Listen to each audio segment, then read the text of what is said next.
Good evening, everybody, and welcome to the Bedminster Township Committee. This is our regularly scheduled Township Committee meeting of May 6th. Recognize that we have full attendance by Bedminster Township Committee here tonight in person. Committeeman Stevenson, Committeeman Hickey, Committeewoman Moreski, and attending remote via Zoom is Committeewoman Fernandez. Ms. Ray, may we please have the Open Public Meetings Act statement? Yes, Mayor. Adequate notice of this meeting of the Township Committee was sent to the Courier News Somerville, Burnsville News Whippany, and to all subscribers and posted the Township Municipal Building on 2024. Great, thank you. Please join me in standing for the Pledge of Allegiance.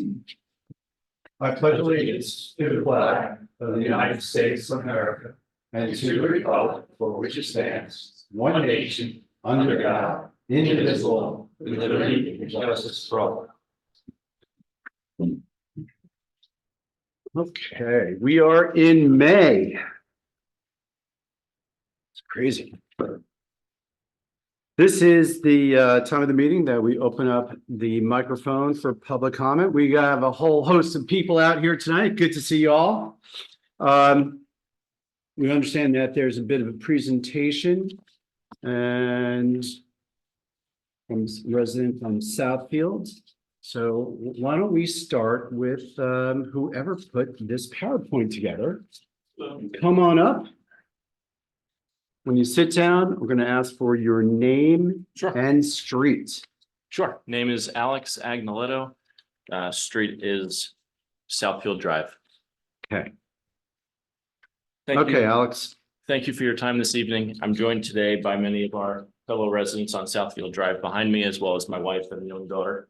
The reason for and as well, a resident from Black River. We're here tonight to discuss some safety concerns we have on our street due to excess speeding and increased traffic volumes. So on slide 1, you'll see we have a brief history of Southfield Drive. We are a street of just about 16 homes that was built in 1970. And we are zoned as a residential street that connects both Black River and Pottersville Road. Over the last 50 years, the populations of nearby towns that connect through Pottersville have nearly doubled. We'll go through that in a slide or two. But the next slide, we simply highlight that there is over 50%, we estimate, of the cars on our road do not belong to residents. There are people passing through, and this creates safety concerns for those who walk on the road, which are many elderly residents, as well as young families who have young kids, one of which is my own, as well as many other homes. On the next slide, you'll see that there is a map of some common transit patterns, one from Oldwick to Gladstone. And if you'll notice the number of miles on each of the 3 routes presented, to go through Pottersville and particularly to go on Southfield Drive is the shortest, which means that it will be directed there by Waze and Google Maps. On the next slide, you'll see another common transit path, which is from White House Station to Chester at 5 p.m. with traffic shown. It also shows that the most direct route and the fastest route is on Southfield Drive, and it is many minutes shorter than any other path. And we believe that this causes a drastic increase in the number of cars on our road, which was not designed to handle them. On the next slide, you will see that populations in neighboring towns have doubled since our road was built in 1970. This is a natural fact of our community growing and the neighboring towns growing, which we understand. However, our road was not designed to handle large volumes of cars, although by comparison to major highways, we do not carry large volumes of cars, but even so, our road is not very wide, and it is carrying currently far more cars than the natural course of simply residents or deliveries. On the next slide, you'll see a few incidents that have occurred over the past number of years, some of them dating back to the 1980s and some of them dating back simply to the last few months. In the 1980s, there was one young woman or a young girl and her father who were both struck by a car, as well as two dogs who were killed by cars going too fast on our small road that has a pretty sharp turn at one end and connects both Black River Road to Pottersville Road. And then in the last 6 months, we have had many incidents of cars traveling too fast and nearly hitting both myself, my young baby, and other residents on the block. So one proposed solution that we have is to close off one of the two entrances. It would make it effectively a dead end or a cul-de-sac or whatever word you'd like to describe a road that cannot be, exited through another side. I think there's a number of ways that this can be accomplished that are economical to both the town and residents. And we're definitely open to any suggestions or alternatives that could be in place. But the road that we think would be making the most sense to cut off would be Black River Road, as that is the one with the widest inlet turn, and Pottersville Road seems to be the one that has the most number of cars that naturally travel to and from Route 206. It's more of a direct route for commuters. The town, I will note, did this on Hillside Avenue where they put in a split rail fence, and it was an economical option to prevent unnecessary through traffic. So the next several slides highlight some academic journals as well as Bloomberg articles which cite the benefits of cul-de-sacs and dead ends. I won't read them necessarily to you, but they've been cited to increase safety by reducing traffic, foster community amongst residents, and raise property values by as much as 20%. Although that last point has no bearing on why we are here, it's a side benefit. And so that concludes our request of the committee. Okay. Thank you, Mr. Agnoletto, yes. Agnoletto. Okay, thank you.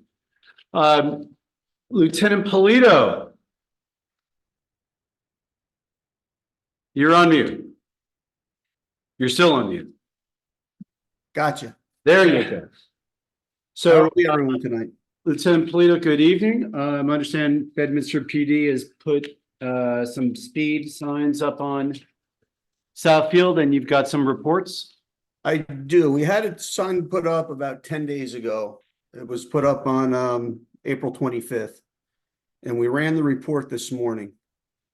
And of the report for 10 days, 855 cars traveled on Southfield Drive. Of those 855 cars, only 9 cars clocked the speed of above 35 miles an hour. They were in the 36 mile an hour to 40 mile an hour range. The majority, 90% of the cars or more, were between 26 and 30 miles an hour. And then you had 78 cars between 31 and 35 miles per hour. We also broke it down by hour. So, sorry, I gotta put my glasses on. So between 5 a.m. and 8 p.m., there were 14 cars traveling on Southfield Drive with an average speed of 27 miles per hour. The 85 percentile of all speeds was 32 miles per hour. And in the evening, between the hours of 5 p.m. and 8 p.m., there were 20 cars traveling Southfield Drive with the average speed of 24 miles per hour. So the data is showing that for the most part, cars are within the acceptable range of speed on the road. And it's 10 days. I mean, we'll continue to gather the data. We also have officers down there running radar patrols. I have a bunch of the CADs here. Most of the people indicate that they had one car pass them that wasn't speeding between 5:30 and 4:10 in the afternoon. That was one individual. Another individual was there between 6 o'clock and 6:30, indicated nobody was speeding. So we're down there, we're working on taking care of the issues that the residents have. Right now, the data is kind of in our favor. It's really not showing that people are going that egregiously fast on the road. May I? One other thing I would like to point out, when you talked about Hillside, that was redesigned so cars couldn't make a left onto Hillside off of 206 going south, so they weren't crossing the northbound traffic. Cars going north can still turn right and go down Hillside Road or Hillside Avenue. So it didn't stop cars from traveling down there. It just stopped cars from making a left that were going south. Oh, yeah, and as a Hillside resident, there's still plenty of cars that use Hillside as a cut through, especially coming out of Quick Check. Some a fair amount of commercial vehicles use Hillside, and also my recollection, maybe John and Robin can provide more detail. I don't believe Hillside, I believe that was done by Bedminster. I thought that was done by DOT. It was the DOT. That was DOT. Yes. Yeah. Before my time, I don't. Oh, what, that was before you? I don't remember anything about it. Yeah, I remember when it was done, but I don't remember the township being involved in that. Lieutenant, question for you. Sure. Speed sign you put up, was that displaying the current speed of the cars or just taking the measurements? No, it's just, we turn that off. So people, sometimes when you leave that on, people try to see how fast they can go. That's what I was wondering, yeah, if it But was. no, that's turned already- off. All it's doing is collecting the data of how fast the cars are going by it. Yeah, I did drive down Southport a couple times over the last couple of weeks because we were advised that there was concerns there. And one time I did see it with the speed Mhm. sign, with the speed flashing, and the other without. Right, got it. Mr. Angeletto? Thank you. Lieutenant, would we be able to request that the commission would reverse the direction of the sign? I noticed that the sign was facing the bend, which is normally where cars begin their ascent into higher speeds, whereas the straightaway is generally where the speed is accumulated over time. Unfortunately, we were down there this morning for that sole purpose to turn the sign around. There aren't any good signposts for us to do that right now. So we got to try to maybe work with Kevin from the DOT to maybe straighten out one of the signs for us, because the way they're angled, the sign's going to be angling to the people's yards. Is not going to collect any data for us. Okay, And does it actually, I mean, my recollection is there, I know that it probably may not be enforceable, but it said 15 miles an hour at I believe on the the, crotch of the it does on the yeah. turn, it does say 15. Yeah, I don't know if that's I don't know if that's The speed limit's 25. 15 mile an hour. 15 is suggested going around that curve. Yeah. I do think, if I may, it is interesting that there was 900 cars in 10 days. I don't know how that compares to other residential streets, but that does strike me as a higher than normal car volume. And part of our presentation is about speed, but I don't want to make it the primary item. It does create increased safety concerns, but I think the higher volume of cars is a lot of what leads to resident safety issues. So I believe, so your issue, your package was also provided to Paul Ferrero, who is head of our engineering department. And he looked at it and looked at the numbers, and 855 over the course of, what was it, 10 days? Yes. 10 days, you know, with 16 residents on there. I mean, you know, you might be getting 2, 3, or 4 trips per resident. You may not be far off. You're obviously getting some non-residential or non-resident drive-through, Sure, but it's a public street. So of course, that's, Yeah. we can't prevent anyone understood. from doing that. But we do appreciate the concern. Paul also, once again, our engineer looked at some of the options. We've been approached many times about a possibility of installing speed bumps or speed humps. And when we've had that discussion, our public works doesn't like it because it impedes the ability of Understand. snow plowing and road maintenance. The fire departments do not like it. The fire departments hate speed bumps and speed. Yeah, that's part of why I left it out. Yeah. So it's, you know, because we've looked at traffic calming efforts in other areas. There's no bog turtles out there, are there? Mayor, if I may make one more question or comment. Given the direction of the speed meter, many residents who live on the other side of the street from, frankly, my house down, which would be, I would say 75% of the residents, if you're traveling towards 206, you would never be captured by that meter. Okay. And so I don't know how to measure that, but I think in relation to the number of cars, I don't think it fully captures the number of travelers because a lot of the residents would never be captured by that. Tom, can you address that? Again, the sign we have, right now, we don't have a viable signpost to put the speed sign on to capture what he's saying, cars going the other direction. We'll try to work with, the DPW Director Murray to maybe straighten out one of the signs so we can put a sign on a post on the other side of the road.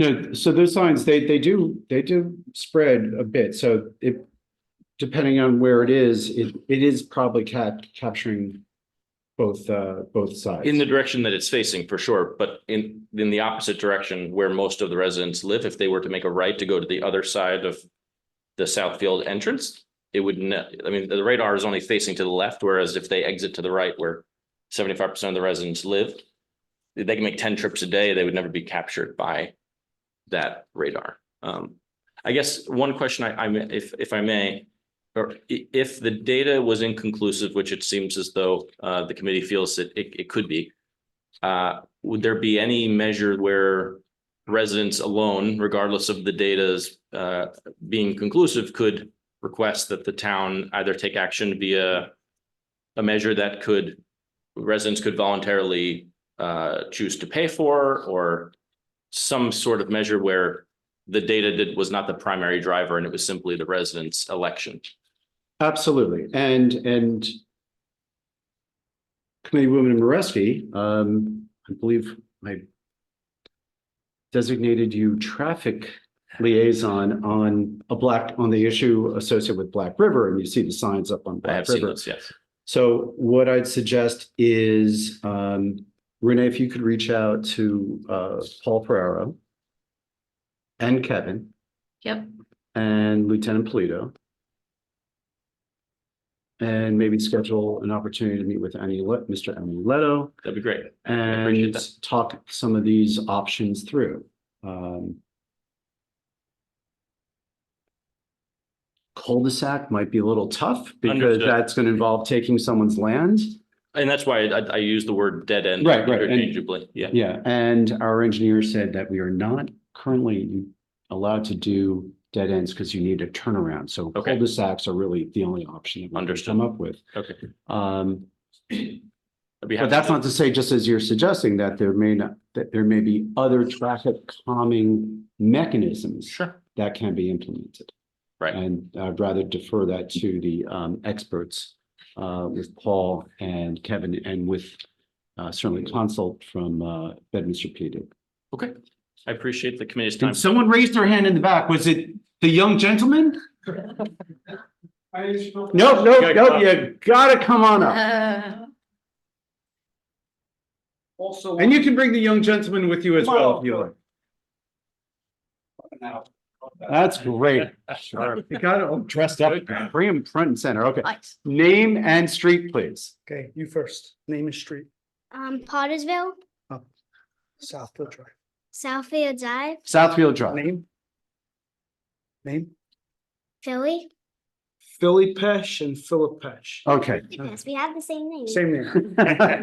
Okay, Southfield Drive, and we like to play football out front, and we've had a lot of, we kick and we throw, and the ball goes into the street a lot, and I am concerned. Another concern is that right now, the school bus doesn't come on our street. And that's one thing, we have to actually cross Black River Road, or we have to cross Pottersville Road. He's 7. And, if we can't get to the bus that we both work, his mom and I, we both work full time. This school bus, they don't come on our street. And that, Have you talked to the school about, yeah, we talked to school about it, and they said, Because it's. in the walking- past, it's certainly, I've seen them change their patterns. Lou Di Giovanni. They used to pull up on the street right in front of our house. Yeah, what sort of response did you get from the school or the bus company? They have already have a route, and they're not changing it, so that's a concern. But I think my question was more for the police officer. It was just an understanding. When they checked, they said 855 cars in 10 days. Is that in the one direction that it's calculating? Yes. So potentially 1,800, 1,800 cars? I mean, it's almost 900 cars. Is it potentially double that? Because we have traffic pretty much equally both ways. Could it potentially be 1,800 cars in 10 days? It could potentially be, it could potentially be 900 cars in 10 days. Right, if it was a one-way. Well, even if it was 855 going north, it could be 100 coming south. I don't know that number. Yeah, okay. And like I said, we tried to get the sign to turn around so we can start calculating that data. We just need a signpost that we got to get straightened so we can actually put the sign up. And you'll be talking to Kevin, so looking at probably this week? I will talk to him. Hopefully we can get it done Okay. this week. Please feel free to use my front lawn if you'd like for the post. If you, Well, there's plenty of posts there. They're angled. We got to get it straightened. sure, understood. I just wanted to offer. Need his contact info. Yeah, if Mr. Anuletto, if you could give your contact information to Absolutely. Robin, and then this way Renee can coordinate a meeting, a Zoom conference, come here, go to Southfield, and this way you get eyes on the ground and see what it's all about. Sure. It's a lovely place. We just want, And we want to When- keep it when that did you way, move that's in? for sure. 3 years ago. Excellent. So I'm Beautiful, real- Also, if I could, beautiful street, great neighborhood. your initial email said during rush hour, if you can pinpoint times down, I can get cars down there during times that Sure. you think it's the worst. Rush hour, like I said, could be 5 to 8, could be Yeah. 4 There's a a.m. maroon Toyota TJ that likes to fly at around 60 miles an hour at 6 a.m. And you know what? Oftentimes, it's one or two vehicles that are causing the main problem. For the speeding, yes, yeah. Right, so that's an interesting observation, certainly something that Lieutenant Polito would be interested in. What else I think is observed is that, the police, we're very grateful for them putting a car on the street. But the Bedminster police are not undercover cars. So when somebody's pulling around Southfield, there's no other cars on the street. It's very clear that there's a police officer on the street 100 feet up, and people do see that and slow down. It sticks out like a sore thumb. So I want you guys to know that you are welcome to sit in my driveway, and you are welcome to hide behind the big tree, and I'm sure you'll get a lot more business. Get a lot more tax revenue. Understood. You also understand that by the time people see us, it's generally too late. You may think we stick out like a sore thumb, but the radar's already captured them. So you see people on the highway, we throw out the anchor. When they go by a troop car or a cop car, by then it's too late. They're already locked in on the radar. Thank you. Thank you for Okay, everyone's time. thank you, and thank you for your presentation. There's another hand, but you've, My name's well, Barbara. no, up there at the microphone. Come forward. My name's Barbara Miller Stacy. I've been a resident of Pottersville since 1986. My husband and my daughter were both victims on Southfield Drive in '86. Nothing has changed since then. And we petitioned Bob Lloyd, who was then our acting mayor, and we did have success in having 2 signs put on Southfield Drive. Sadly, no one can read English. So we are back to square one. 1987. My husband was hit so severely on the bend coming northbound from egressing on Black River Road that the passenger side mirror came off the car. My daughter was slightly in front of my husband. She was hit, a 6-year-old child. She was thrown in the air and proceeded to go over the hood of the car. The car went into a tree, and each time when I come back from Black River Road, I'm reminded of that day in my life that changed our lives forever because of carelessness and reckless behavior. Something needs to be done on Southfield Drive. I'm happy to report my daughter survived. She had road burn all from her upper torso down her legs, was taken to Memorial Hospital in Morristown, where they had to scrub her legs, which was very painful for a child. My husband had superficial bruising and cuts. The tree remains on Southfield as a reminder to everyone. You can see the 1-foot gash in the front of the tree.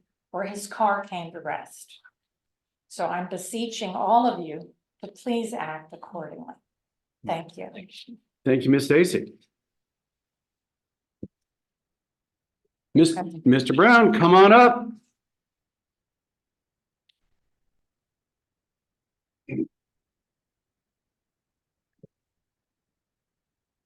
Doug Brown, 1851 Black River Road. Actually, so I've been fighting this fight for 6 years. And I got a lot of you guys' signatures back 4 or 5 years ago for the speed bumps. Actually, when I called 3 weeks ago to find out when the next meeting was, I was again livid because I had been calling every weekend and several days during the week for police presence on Black River. I had put the invitation out numerous times, which had been taken up in the past, to park in my barn parking lot.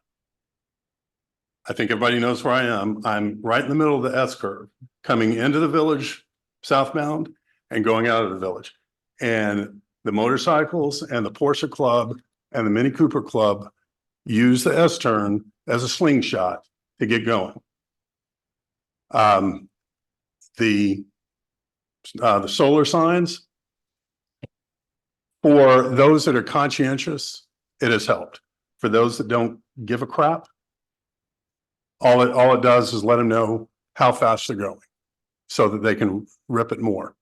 Now, getting back 3 weeks ago, I called, finally got one of the officers, and I got to apologize to that officer, whoever it was, because I really lost my temper with him.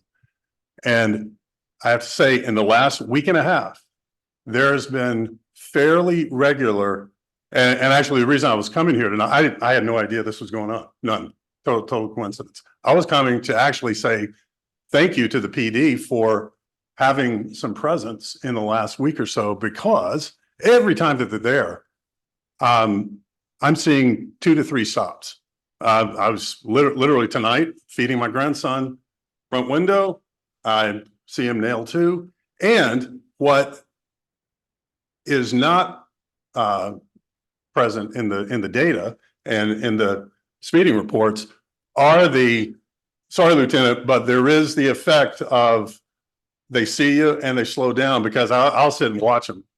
They do the nosedive, punching the brake as they're coming around the curve between me and 1840, diagonal across the way. So point is, police presence works. Now, granted, they can't be out there all the time, but I've seen it literally just in the last week or so that when you're there, you have an effect. And look, we're a fairly affluent town. I think we can afford to staff our police department accordingly to be able to protect the residents of this town. And, you know, I know that the Hills gets a lot of attention, but Pottersville pays a lot of taxes. And, you know, it's a quaint area. I'm telling you, Black River Road on a Saturday and Sunday, when it's good weather, it's the Le Mans, it's the Speedway. And I know exactly what they're saying about Southfield too, because I walked my grandson through Southfield, almost got hit a month ago. And the guy had the nerve to yell at me and flip me the bird. And I invited him to pull over. He didn't take it up. If I see him again, Lieutenant, this is me. I'm going on mute.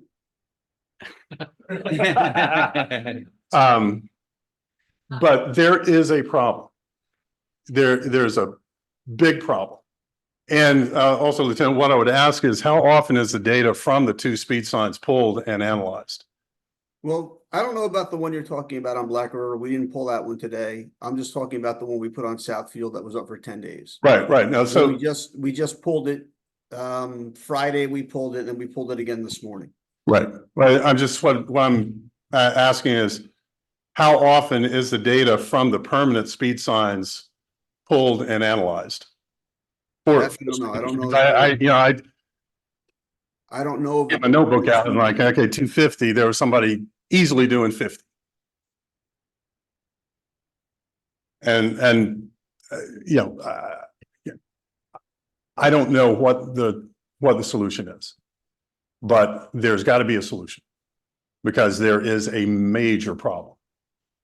But again, well, actually, the reason I came was just to say thank you for the increased presence. It's helping at least during that half hour, 45 minutes that they are able to be out there. One thing though, please tell them, don't park up at the church. It does no good. No good whatsoever. Sitting there at the stop sign, that does not. There's not many good places to park. If you want to get the traffic going north, really the only place we can go is at the church. So if you have a suggestion You can sit in my barn parking lot and you can first off, does your radar go front and back, or is it just one? It goes front and back, but you got to stand by your house. You're coming out of that curve. You're not going to get a car with the way the radar is out of that curve with a radar. But they do it. I just saw them do it tonight. Sitting at your church, facing them, coming out of that curve, the zone, I don't know how they were sitting, isn't generally not going to capture a car that easily coming through a curve. Because of the zone of the radar. But it's a curve before my house, and then by the time it hits my house, it's a straight shot. And then when they get around my house, then oh crap, I'm dead. They got me because they're sitting there and staring at me. I'm just saying, right there in my barn, you can get them coming north. We have several officers now who are laser certified. I don't know if one of them was down with the laser gun today. That's much easier to use than the radar for that type of situation. Yep. I'll get more of those guys that are certified with the laser radar down with the laser instead of just the regular radar. Because that way you pick and choose what car too. You can just, doesn't matter what direction, what angle it's at, you pick what you want to shoot the laser radar at, and that's what you pick up. Yep. All right, so once again, Mr. Brown, we already have your contact information. So Renee, when you're out there on Southfield and you're talking to Lieutenant Polito or the chief, you can also try to get that, ask them to pull the same information regarding Black River. Okay, cool. And there's another hand in the back. Thank you. Thank you, Mr. Brown.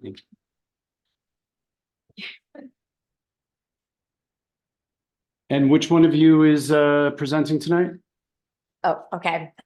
She was gonna say, I'm Sherry Pesh, 14 Southfield Drive in Pottersville. And do you want to share? I'm Sayla Pesh. Hi, Sailor Pesh.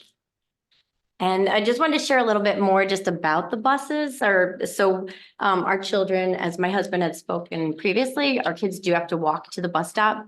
And we do work full time, but I have to kind of work all meetings around when the bus may be there because they don't come onto Pottersville anymore. I stood there recording excessive speeds of cars whipping past because it was either on Pottersville and Southfield where they initially had to meet the bus, and then they did move it upon my request to where it's Black River and Pottersville on Black River and Southfield Drive. Nonetheless, though, if a car is coming off of Black River and they speed past right where you share, they whip around. I know that even escorting my children back and forth, the cars have come close to clipping you. And you do yell or exchange. Go ahead. Then they go quite fast. So it's scary enough where my husband and I just won't let the kids walk by themselves. We'll still somehow move mountains to get there before or after. And it's not that far that we live. We're right at the bend, right at 14. But it's still, and so without sidewalks, so the kids would have to be up on someone's yard walking. There's really nothing else, right? So if you're thinking sidewalks, or if you're thinking a cul-de-sac, obviously that would be a dream, something that would help. And I want to thank you too. It seems even more quiet. It seems like since you put up the sign and had the police presence, it's amazing. We love playing outside, and it's seemingly just calmed down. It seems like there's not as much traffic, it felt like, and the cars seem to be noticing and going much slower. And it's just been really great having you there. So thank you. Great. Thank you for your comments, Ms. Pesh. And for the younger Pesh as well.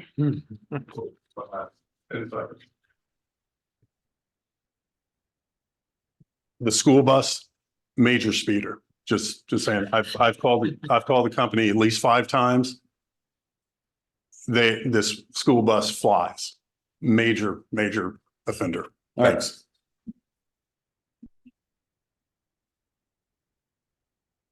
Lou. Hello. Lou DeGiovine, Southfield Drive. There's just a couple of things I wanted to mention that we haven't mentioned yet, and that is that we do get a lot of commercial vehicles on that street. Whether they're landscapers or painters, they also use it as a cut through. And most of the time they're coming off of, I would say, in my own feeling is that they're coming off of Pottersville Road. And so part of the traffic issue is commercial vehicles. I just wanted to kind of throw that out there. And then I'd also like to ask Lieutenant Polito, you said could you just review the statistics quickly? 855 trips in 10 days. And I would like to know, you went through different speed limits, and I'd like to know how many of those trips were over 25 miles per hour, which is the actual speed limit. So yes, 855 cars at red in 10 days. That was this morning. We ran the report. And cars over 25 miles an hour, or let's see, 250, around 340. Okay, so almost 50% or 40% or something like that was over the speed limit, knowing that the speed limit is only 25 and some people are only going 26 or 27. It's hard to. Right, but 252 of those cars were in that 26 to 30 range. Right. So if you're really looking at the excessive driving, It's not there. it's not there. Right, So it's like 87 cars were above 31 miles an hour. right.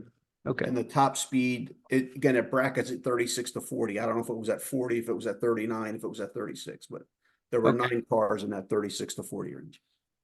And so once Okay. again, it may be the aberrant 3, 4, 5, whether Drivers. it's the Porsche Club or the Mini Cooper Club or the vehicle that Alex had mentioned earlier. right. You know, it could be those, frequent flyers that are Yeah. And usually, pushing those numbers. it's usually, there was one car that used to come through every morning at 10 minutes to 8 for about 5 years in a row.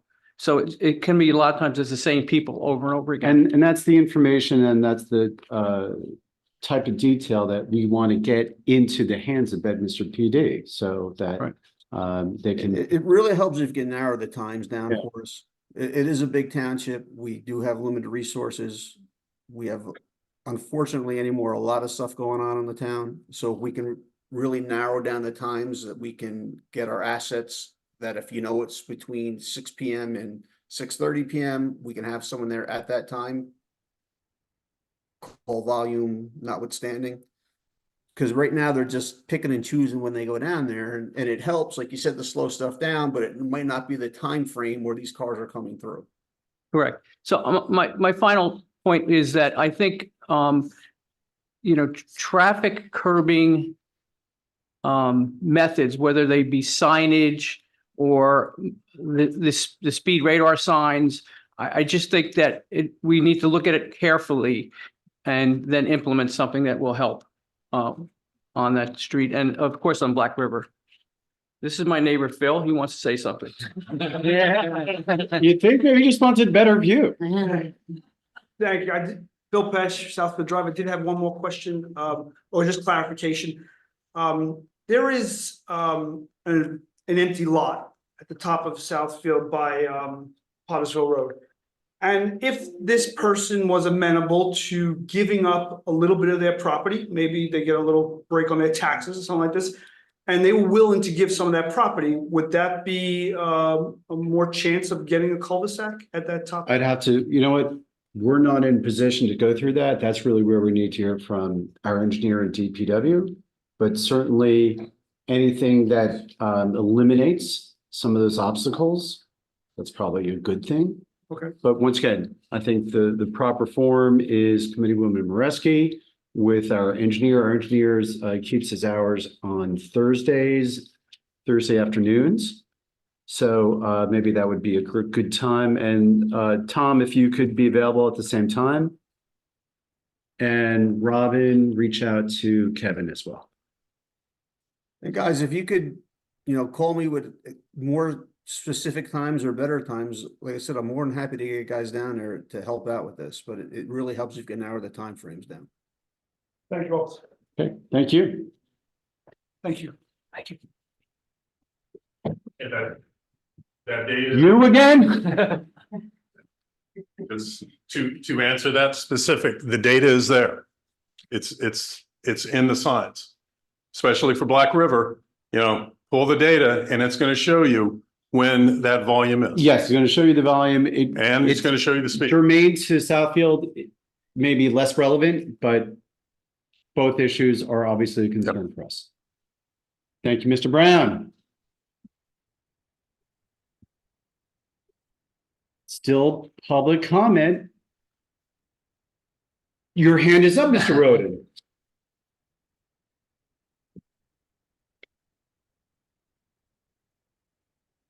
Good evening. Good evening. My name is Michael Roden. I live on Spencer Lane in Pluckman. Yeah, very interesting evening with all the speed concerns and all that. And now I understand why I haven't seen a police car on Washington Valley Road recently, because they've been elsewhere. But I have definitely noticed a much more increased presence for speed control on Burnt Mills Road and Washington Valley Road, 202, 206 going through Pluckman. It's kind of a joy to go through there and see the speed control, because there's a lot of people that just have no regard for stop signs or stop lines that stop the line on the road for the stoplight. Maybe if you stop two tires over it, it's okay or whatever. But it's rather interesting listening to all this. But I'm here basically because of Mount Prospect Road. Last time I brought it up like 2 or 3 times. One time I brought it up, and the only comment that was in the meeting minutes was that I was concerned about speed. Whereas in that presentation that I made that night, I had specifically suggested making it a 1-lane road, not a one-way road or anything like that, just a 1-lane road. If there was a question that went out by the mayor that he probably got a response to, as to what is the maintenance agreement on Mount Prospect Road between Bridgewater, Bedminster, and possibly even Burns Township, because when I start looking at the maps, Burns Township is probably the last 100, 200 yards of the road, potentially. And is Burns Township paying anything for that? Burns Township is Stagecoach. Burns Township was the town that decided to close off Mount Prospect Road and make it part of and absorb it into the hills. Bridgewater has 2 homes on Mount Prospect right now. Actually, there's only one that's being occupied. The other one is very, very interesting. It was owned by an elder lady who passed away. Mr. Roden, is your request to turn Mount Prospect into 1 lane? Yes. I just want to get to definitely. My request is to turn Mount Prospect into a 1-lane, make it basically a Somerset County Park Road is really where we want to go with it, because Somerset County owns a tremendous amount of land on the east side, whereas or the south side, whereas Bedminster has a big hunk of land there that they own. That's part of the ridge that there was somewhere in the park plan a potential path that went from Schley Mountain Road over to I don't know where. I would assume it had to end up either in the hills or either at on Mount Prospect Road. But the issue is, again, it's kind of used by a cut through. There's probably 20 homes on the top of Stagecoach. I don't know how they get in and out they're not using Mount Prospect. There are not that volume of cars going up and down the road. It's just the cars that do go up the road take 25 miles an hour as a suggested speed. And if it was, and if the town has to maintain that road, it's their responsibility, then, you know, the consideration is why we maintain a road that's 2 lanes wide? Why don't we make it 1 lane wide? One lane wide, and that will slow traffic down dramatically. Not, like I said, not that there's a tremendous amount of cars that use it. Okay. So if that's your request, Well, that's my Okay. request. And my request is also to maintain your section of Mount Prospect Road. There's a 100-yard section of Mount Prospect Road that abuts Stone Edge past the entrance to the Stone Edge neighborhood. And that part of the roadway is not curbed because it wasn't required of them to put curbing in. It was required of them to put the roadway in and, you know, bring it up to standards as far as the Stone Age neighborhood was built. Back in Floyd, there had to be half a ton of rock that washed out from the side of the road in to the front of the entrance to Stone Edge that stayed there for 4 days before the Stone Age management had their landscaper come in, pick up the stone, haul it away. Paid for that. Hopefully they saved the stone. I don't know. But along that little stretch of road there, when you go up the road and you look on the north side or the north side, you'll notice that there's a gully there where the rock came out of, and that the road is eventually caving away.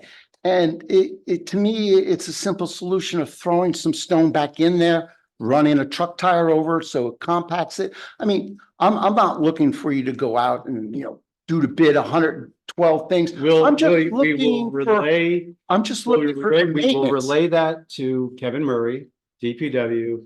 He'll take a look at the erosion. He'll take a look at the gully, the rock work on the side.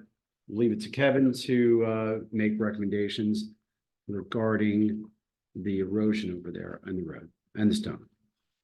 And could I ask you, is there an answer as to what the agreement between Bridgewater and Bedminster is for the maintenance of the road? You can ask. I don't know that. You don't, but you can never got certainly an ask. answer to that. You asked that one in one meeting. You never got an answer to I that. did not. Okay. Well, when you get one, I appreciate knowing. You, and we will get you an answer. Thank you very I much. don't know if there isn't a maintenance agreement. It's our road. It's our road. Okay. So you really need to look at the new house going up on the road there. I was talking about the lady who passed away. They have stripped the land. You couldn't see the house before with all the trees that were in and growing around it. They have basically stripped the land, cut down all the dead wood. I mean, it's a beautiful view. One of the things, we're losing the time that it's best to walk up Mount Prospect because of the bugs. It's very buggy. Over the winter, the spring, the summer, the fall, over the winter, the spring and the fall, it's a fantastic walk going up that road. The sights you see, the sounds you hear. This past spring with all this rain we had, you know, it just roars down the brook there. And it's a nature's valley that needs to be developed. Mr. Roden? Do you have a comment? Yeah. We hear you've gone on a little bit. So we're gonna look, Kevin's gonna look at the road. He'll take your advice and he'll look at that house that's going up. Anything else? No, that's pretty much, but yeah, as long as we Okay. can get some action on it, I'd really appreciate it. I guess the only other thing is there a cleaning schedule for the new bathrooms at River Road? A cleaning schedule. Yeah, because they're no longer, are they going to be maintained by a porta potty John No, they're company? being maintained by DPW. DPW. There is a cleaning schedule. They'll be cleaned on Fridays, before the farmer's market, and they'll be locked and then opened up Saturday morning. And then the rest of the week they'll be open? They'll be open, yes. Okay. They'll be maintained weekly. Mhm.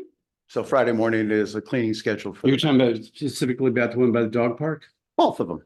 The one at River Road, the new ones? The new ones, yes, the nice ones, they're really nice.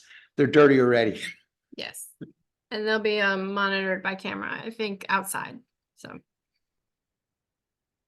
Okay, Thank you. thank you, Mr. Roden. Still in public comment. Any further public comment?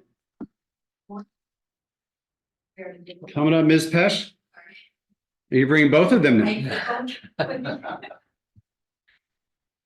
Nope, I'm Sherry Pesh again, 14 Southfield. Do you want to say your name? Okay, so it was, we covered it before, but I don't know if it was something asked if there was no change, if sidewalks are ever something that you consider as well. Only because again, that's where, when the cars are whipping around, if there is not going to be a cul-de-sac or a dead end or speed bumps and the police presence isn't there, or the speed signs go down and folks kind of go back to how they have been since we've moved there, about 10 years ago now. Yeah. If there were even the option of sidewalks, just for another option. I don't think it was part of the Okay. options. I don't know if it is. When you meet with Paul, you want to make that Yep. a Yep. topic? Okay, Yep, absolutely. great. Thank you. Whenever Rusty has it, Yeah. she'll stay with it. Okay, and then did you want to say something? Go ahead. What? When sometimes he forgot what he was gonna say. Okay. happens to me. Oh. It's okay. Take your time, bud. I think that when like we're going for walks, like right around the corner where our house is, a lot of cars like they kind of like do when they're going fast, they do like sharp turns. And well, yeah, they do sharp turns. That's it. Well, thank you. That's a great observation. And I think that's something that Lieutenant Polito is very interested in hearing about. And both you and your brother are very well dressed, better than most of, the people that show up at our meetings, and better than most of us as Including well. some of us. So They well took done. this very serious. They really appreciated how much appreciate that. focus and so again, we can't thank you enough. Having the presence on the street has been amazing. So thank you. We were full of gratitude for that. And sometimes when I was walking, we saw like the cars whipping by. Yeah, a lot of cars whipped by before, and we didn't even see them. How did you see them whip Right. by? Until it's too late. Okay. All right, thank you. That's what big sisters are for. Thank you so much. Thanks so much. Thank you. Thank you. Thank you.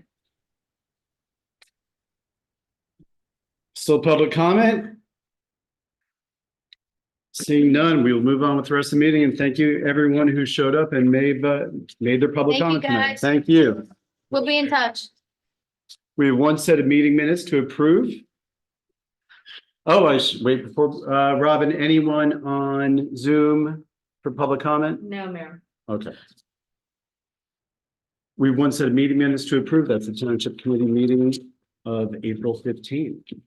Any comments or questions regarding those minutes? There's two sets on there. Oh, there are? Should be the closed, I- April 15th closed session. This one from the, It's not on. there? Yeah, it's not on there. no, I just have the one. Sorry, So we'll just we can table. We'll just do it, we'll table the executive session one, which, you did send that, Yeah. you did send that email, but it's not on the It's agenda. fine. It's on my version of the Okay. agenda from Friday, but You have the it's special not the version. one that's in your book. Okay. So, there you go. All right, so one set of meeting minutes, comments or questions? Seeing none, take a motion to approve. So moved. Second. All in favor? Aye. Thank you. 1, 2, 3, 4, 5, 6, 7, 8, 9 permits and raffles. And we're going to start with letter A, fireworks permit for a fireworks display scheduled for May 26, 2024 at approximately 9:15 PM at Trump National Golf Club. And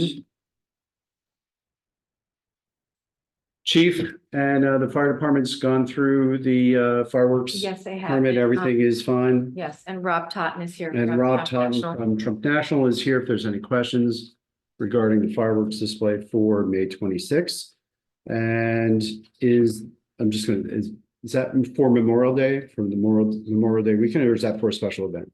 That's for Okay, got it. Any questions or comments regarding the fireworks display? It might be in here, but how long will it be? Approximately 8 to 10 minutes. Okay.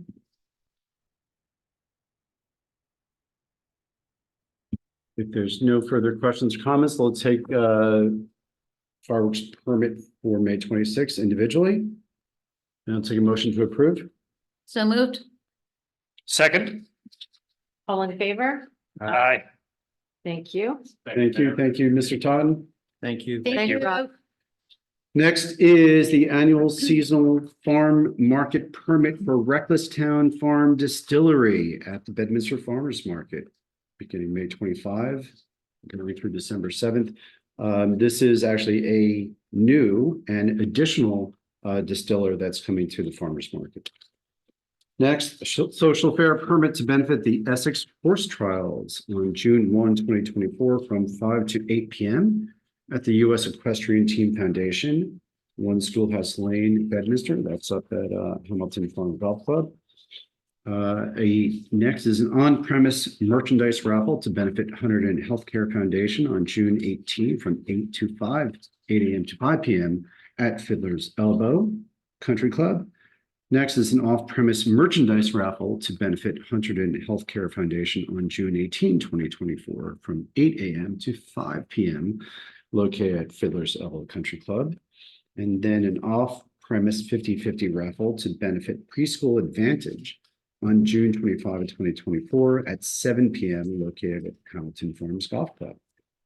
An on-premise merchandise raffle to benefit Juvenile Diabetes Research Foundation on June 25, 2024 at 8 a.m. to 8 p.m. at Fiddler's Elbow Country Club.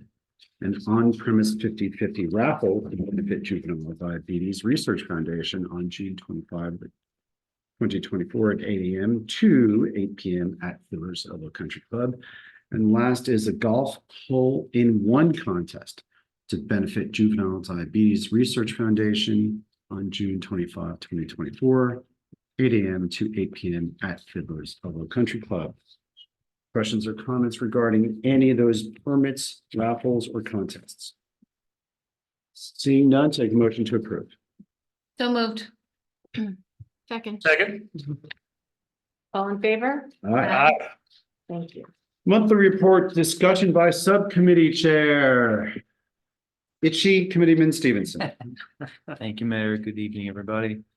Forgive my appearance. I got a little case of poison ivy here, but we're working through it. DPW. What'd you say? He just I moved just away. rolled away a little Yeah, bit. exactly. It's not contagious. I know. DPW, we're a bit understaffed. We got a couple folks out with some medical issues, but we continue to work through our roads, the grading of the roads. We're starting to mow now, moving away from the ball fields, which we continue to line and maintain for the fields and for the seasons, I should say, in the sports. We're now moving off to the roads, get those side roads cut. We continue to work on some of the bids for our upcoming projects on the paving. And I understand that we're gonna hopefully later tonight approve the bid for the roof. So we're moving forward and hopefully get conclusion on that. Doug, do you have an update on some of the bid openings for the paving? Do you know if I have no updates on those, no. Robin, do you know? I do know, Paul Ferrero, told me reported to me last Thursday that they're preparing the 2 bid documents, one for Tuttle, and the other one for the, List Hill neighborhood. And the List Hill will be ready first. There's some additional engineering that's required over at, on Tuttle and Riverwood. And we're still waiting on Old Stonehouse? There's been nothing on Old Stonehouse. I spoke to Kevin, I guess they were still waiting on We're still waiting on PSC&G. Yeah, Okay, so we definitely have those 2 in the works. It looks like I said, List Hill will be first. Okay. Go out to bid, should be ready in the next couple of weeks, 2 or 3 weeks. so Doug, does sound like it's gonna be a busy paving season Yes. for our guys. That's what Kevin has been communicating, yes. So he's got his hands full. That's the DPW update. Historic Pres. I got feedback. I wasn't able to go to the last meeting. There was a concert with folks, kids up in the school. But we got the situation, I don't know, logistically going with the former Carl Posey's property, going back and forth between land use and historic press. So we got to get that worked out. I think the residents just misguided, so I think we've got that squared away. got my eye on that. Obviously, we want to follow that and everything else seems to be just fine. But that's the issue that we've got. Just in general, there's back and forth on that property. So I will hopefully have, more substantive update after the next meeting on that. Mr. Gallardo and I talked about briefly on the Plucking, but we can. Yeah, address that we on can, business. yeah, we can talk about that at old business. Yep. That's all, Okay. Mayor. Yep. Great, thank you. Committeeman Hickey. Thank you, Mayor. Good evening, everybody. Board of Health, we had a meeting on Thursday, April 18th. We heard 2 riveting septic applications, one of which was for our former mayor, Bob Holtaway. And yes, that did receive approval. Just a reminder that the Board of Health will have a table at the farmers market on Saturday, June 29th. They're going to talk about radon, rabies, emergency resources, and well and septic maintenance. And Mayor, that's all I got right now. Excellent. 2 riveting. Riveting, yes, applications. yes. All right. Committeewoman Mareski. Thank you so much, Mayor. Jacobus Vanderveer, I think the biggest thing that's going on right now is the lease is going through a renewal, so we have the opportunity to work with that group and the barn raising and the gardens and all sorts of neat things that they have plans for, and make sure that the town and the house are working together, and we're gonna march forward and have a really good lease going forward. And we do have, Robin, we're introducing the lease extension tonight. Yes, that's on The the agenda. ordinance. Sorry. Right, so So the that we have, lease, we extended their lease for like 6 months so that we have some time to talk through all the things that are going on. And so we can do it right to include all the bits and pieces now that have developed in the last 20 years or whatever we've had the lease for. So that should work out good. EC had a very exciting night a couple weeks ago. One of our residents, Mr. Angeleri, I think his name is, came in to give us a talk on the calorie pear. Apparently, it's a beautiful tree that a lot of our landscapers have used. It's a beautiful white flower. The tree grows nice. It's hardy. Problem is, it's an invasive species. It was brought in and it was believed at the time that it would not propagate on its own. It has in fact merged with one of our regular pears and now is everywhere. So it is taking over from some of our natural trees, our regular species, but nothing eats it. There are big spines on it. The deer hate it. So it's a problem. Yeah, it's a big problem. Apparently it's all over the place. Apparently there's a big growth of it outside the working field at the Presbyterian Church on Lamington Road. And while the field is fine, outside where he's not mowing, the pear is just growing like crazy and it's gonna take over. And Mr. Angela is just concerned that it's going to overgrow all of our natural species. So he says, although there really isn't a way to get rid of it, because apparently if you cut it off, like if you try to kill a normal tree, this thing grows from the roots and just starts sprouting up new trees. And the DEP that he sort of works with, they have not figured out any kind of mechanism to kill this thing. So while he didn't have a solution, if anybody in Bedminster has an idea of how to kill this puppy, he's all ears. was But Whit at that meeting? Yes. And Whit did not know how to kill this tree either. He asked a couple questions, but this tree just does not seem to want to die. Other than with using like Roundup, which we do not want to use. That has just too many issues. Anything that works really well to kill the tree is going to cause problems like DET. So we're got to be a lot more work done, but we keep everybody abreast of that. And just a quick reminder, June 8th at the farmers market is the EC sponsoring the well testing. Raritan Headwaters will be there. EC members will be there. So if anybody wants their well tested, come on out and get a package.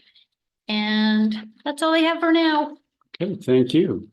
Committeewoman Fernandez. Thank you, Mayor. I just have a few rec updates. So as you know, the 20 by 20 pavilion was installed at River Road Park and 2 Clivis composting restrooms were delivered. And both the pavilion and the composting restrooms were purchased after receiving the 2023 local recreation improvement grant. So 50% of the project was paid for by that. And the bathrooms will be cleaned on Fridays, and they'll be ready to go for the farmers market, and there'll be security cameras installed. Installed facing the bathroom doors. Not in the bathroom, Not in the bathroom, yeah.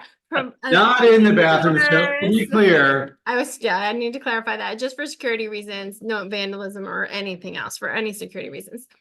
Summer camp registration began April 1st, and they're doing really well this year. A lot of the camps are already full. The afternoon camps are at max, and every one of the afternoon camps has the minimum number of participants needed to run the program, so every program will run, which is exciting. Neil is starting camp employment interviews this week. I think he had 9 applications, so that's good, and hopefully we'll be all staffed and ready to go. And I think that's all. Yeah, that was all. That was my updates. And the dog park is on the agenda for the next rec committee meeting. They'll discuss some options, the best options for the dog park moving forward. So I just want to make that. Great. Mhm. Thank you, Gina. Thank you. From my perspective, land use board, there was a meeting last week. Committeeman Hickey and I were not eligible for it since it involved a Board of Adjustment matter. That matter did not proceed because there was an open issue on the applicant's escrow. That matter is scheduled to be heard this week. So again, Committeeman Hickey and I will be ineligible to hear that application. Tomorrow, we have a farmer's market meeting. As my wife reminded me, we are just 3 weeks away. So, book your Saturdays from then until December. 28 weekends, who's counting? 28 weekends. So, yeah, we'll be there. Ms. Ray, may we please have the administrator's report? Yes, Mayor, a lot has happened in the past 3 weeks. I'll be brief. Last Wednesday, I submitted a formal grant request through Congressman Keene's Community Project Funding Grant portal for automatic license plate recognition readers on behalf of Bedminster Township, Bridgewater Township, Far Hills, and P-PAC Gladstone in the amount of $657,000. This is an initiative, as you know, of the Somerset Hills Public Safety Committee, Mayor, that you're heading up. And if awarded the grant, the funds will be used to purchase the license plate readers and 5 years of monitoring and create a network of license plate readers placed at strategic locations throughout the Somerset Hills. It gives the police officers the latest technology to help safeguard our residents. Last week, I also had the pleasure of completing the American Rescue Plan annual report, which is the federal funding all the municipalities received during COVID. As you know, Bedminster has expended 56% of the funds received, with 100% of our funds are already obligated. The repeater shed, which is up in off of Stagecoach Road. Last Thursday, May 2nd, the Bedminster's Office of Emergency Management, headed by Zach Rubin with assistance from Kevin Murray. They actually coordinated the installation of the new emergency services repeaters used by Far Hills Bedminster Fire, Pottersville Fire, and also P-PAC Gladstone. That was done well. There's a few punch list items that remain, but overall the project completion was completed successfully with about 5 minutes of interruption to emergency service calls. And also 2 weeks ago, our shared municipal security court plan was updated and we submitted to the Vicinage 13 assignment judge. Happy to receive that last Friday, our plan was approved, so we're good for another year. And the county is looking for poll workers to work the upcoming elections. I have flyers at the back of the room. They pay $300 a day and they're desperate need of volunteers and will train. All you have to do is scan the code for more information. Election day, primary elections right around the corner on June 4th, Tuesday, June 4th. And the election drop boxes were opened back on April 19th. For those folks who have requested mail-in ballots. And every day around 8:30 in the morning, the Somerset County's ballot retrieval team comes to open up the box and remove all ballots and replace it with a new bin. And last but not least, in preparation for the county OEM, well, I should say, Bedminster Township, we actually started working on our own last fall, but that now at the directive from the county OEM that they are requiring a continuity of operation plan for elections. We did one based on Homeland Security at a clerk's conference that I went to, just seemed like good practical sense. But now it's a directive from the county and we need to use their template for any emergencies that may occur during elections, and that's due next week. So been a busy couple of weeks. That concludes my report. And another earthquake. And another earthquake, What was that? That was Saturday morning? 2.6. Yeah, Saturday morning. Everyone heard the rumble. Yep, I heard. Heard it. I should also point out to you, well, I'm sure, I'll wait till, I'm sure Lieutenant Polito will get to it. If not, I'll jump in. Okay, back to Lieutenant Polito for update on community policing.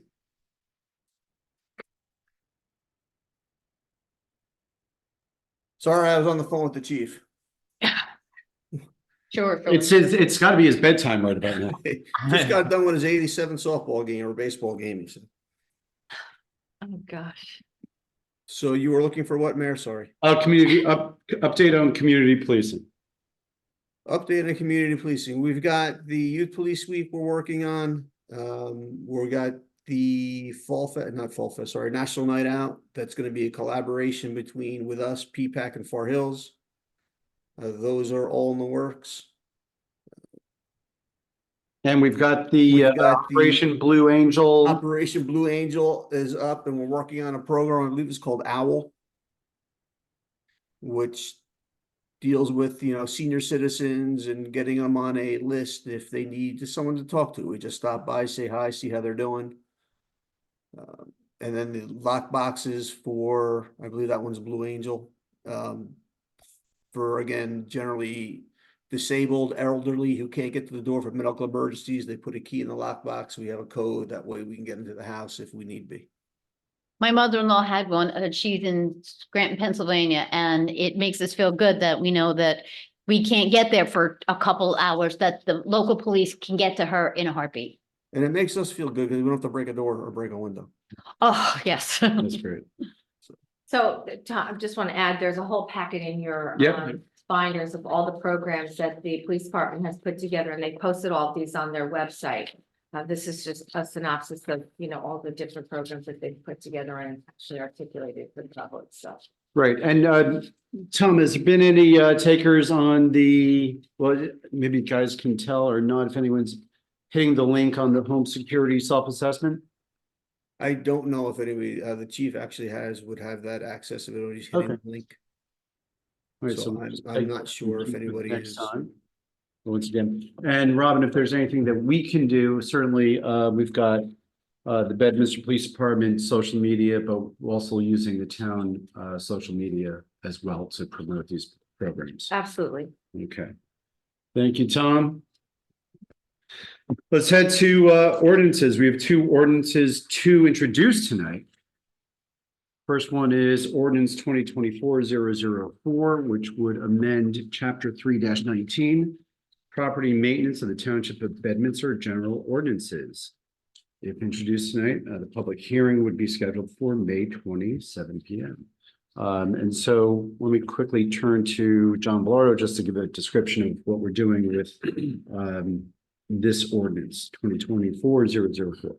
Yes, Mayor, as you're aware, we previously introduced a property maintenance ordinance for the village, the end zone, and that's proven quite successful in remediating a problem property in that zone, as you are aware. And in particular, last week, Judge House found that the recalcitrant property owner who refused to maintain his vacant lot was in fact guilty, and was fined in order to cut the lot and clear the lot and make it presentable. And as the mayor is aware from having observed the lot and actually taken a few photographs that you so kindly passed along, the lot is now in a much better and presentable state. Unfortunately, in the senior zone, there are certain property or properties that have not lived up to the township standards, and introduction and adoption of this ordinance would apply the same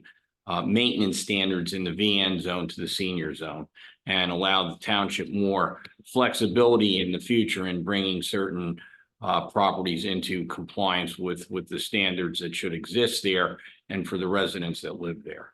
Right. So in essence, what we're doing with, or we would be doing with this ordinance is extending the property maintenance to include both the VN zone, but also the senior, I forget the acronym, is it the SCH? SCH? Citizen. Senior citizen housing. So that would encompass really all of Pluckham. So Pluckham Village would be incorporated into that property maintenance. And just as John mentioned,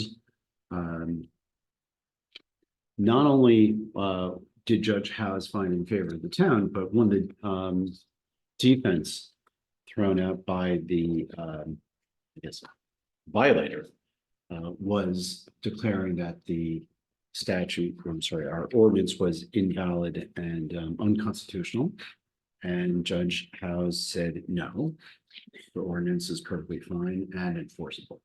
So thank you. I did work with our zoning officer and our municipal prosecutor in making sure that the requisite defense of the ordinance was put forward, along with much of the evidence and factual basis and the reasoning that the Township Committee enacted that ordinance, and to indicate that that particular zone was the only ordinance at that time that the property maintenance applied to, and therefore the judge should not consider the state of properties in more rural areas that may be overgrown in considering her decision. And you know, one of the things that we often find is that certain properties may not necessarily violate the state uniform construction code in terms of violations, but nonetheless fall far short of the maintenance standards that should exist for our residents that live in these properties and that have to exist in the surrounding properties. So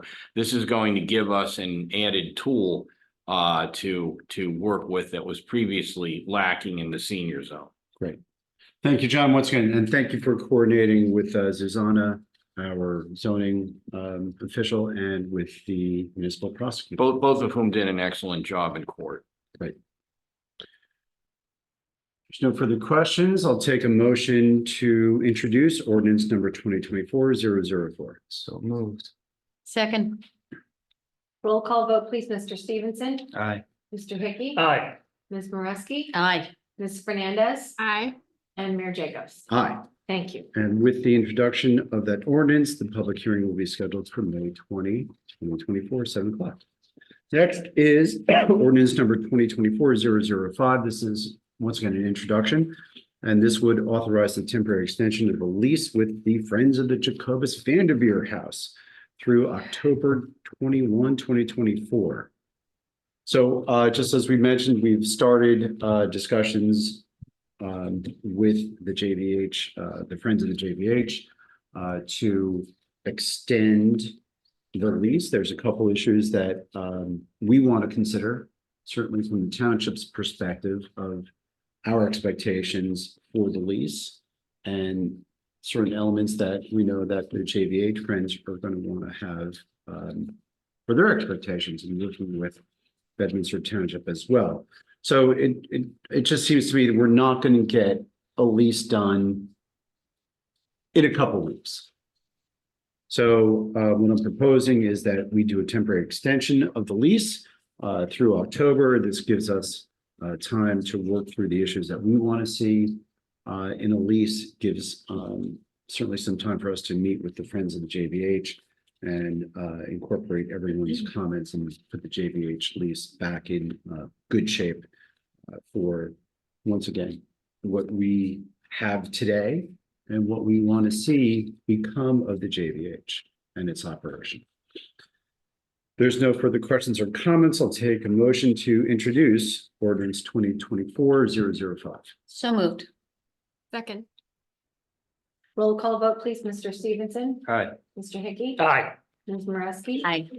Ms. Fernandez? Aye. And Mayor Jacobs? Aye. Thank you.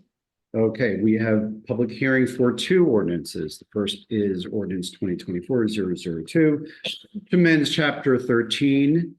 And this creates, actually, revises section 13502, stormwater management under land management of the Township of Bedminster.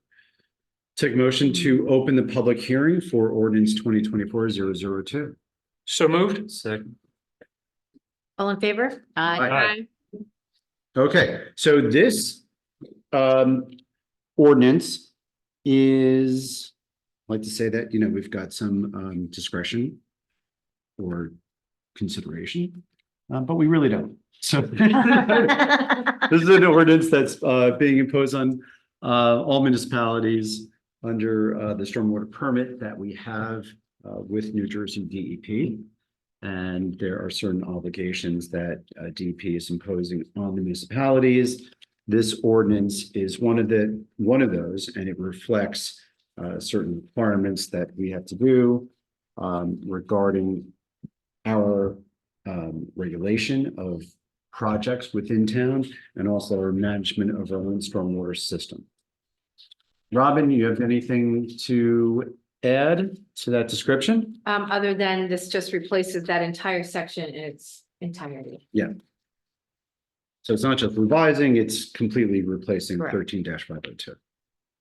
And you can go through the details if you want to see the elevation view for a basin safety ledge configuration. Very exciting stuff in here. Does it have anything to do with our pond? No, it does not. Any further questions or comments? Paul Ferrara really would be the expert on this. He's already gone through it and said it is consistent with the state requirements. No further questions from the Township Committee. We'll open up this ordinance for public comment. So moved. It's okay. You can move for public comment. Oh, Mhm. I'm sorry. We already did that. So, I'm still in Pennsylvania. If there's no comments from the public, I'll take a motion to close the public hearing on ordinance 2024-002. So moved. Second. That's where I thought we were. All in favor? Aye.